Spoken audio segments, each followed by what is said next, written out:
Le 8 mars dernier, John Mahama Dramani, ancien président du Ghana, s'est rendu à Bamako pour rencontrer le général Assimi Goïta. Son objectif était de rétablir les liens entre le Mali et la CEDEAO.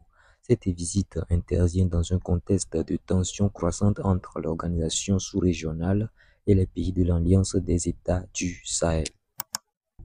En janvier 2024, le Mali, suivi du Burkina Faso et du Niger, a officiellement quitté la CEDEAO, une décision historique qui a profondément bouleversé l'équilibre géopolitique de l'Afrique de l'Ouest.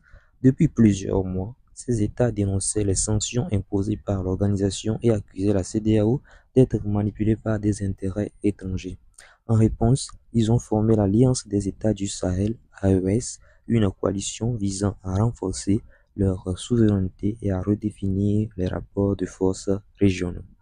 Que répondez-vous donc aux responsables de la CEDEAO qui disent « ils s'en vont parce que nous on a dit qu'on ne veut pas de putschistes parmi nous ».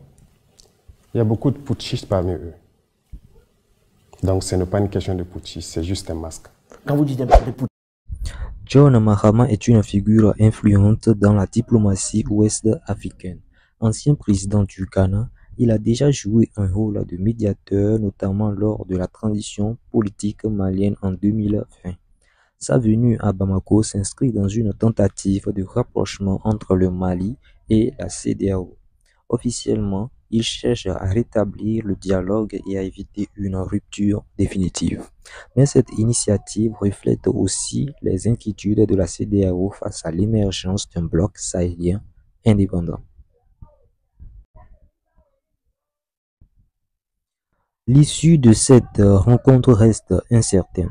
Depuis sa sortie de la CEDEAO, le Mali s'est rapproché d'autres partenaires, notamment la Russie, tout en consolidant son alliance avec le Burkina et le Niger. Les autorités maliennes restent fermes sur leur volonté de redéfinir leurs relations avec les instances régionales. Le dialogue initié par John Mahama représente une opportunité pour atténuer les tensions, mais les positions restent profondément divergentes. Mesdames et messieurs, en conclusion, cette mission diplomatique s'inscrit dans un contexte où les équilibres régionaux sont en pleine recomposition.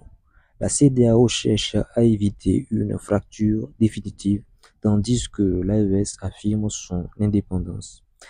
Les prochains mois seront décisifs pour l'avenir des relations entre le Mali et ses anciens partenaires.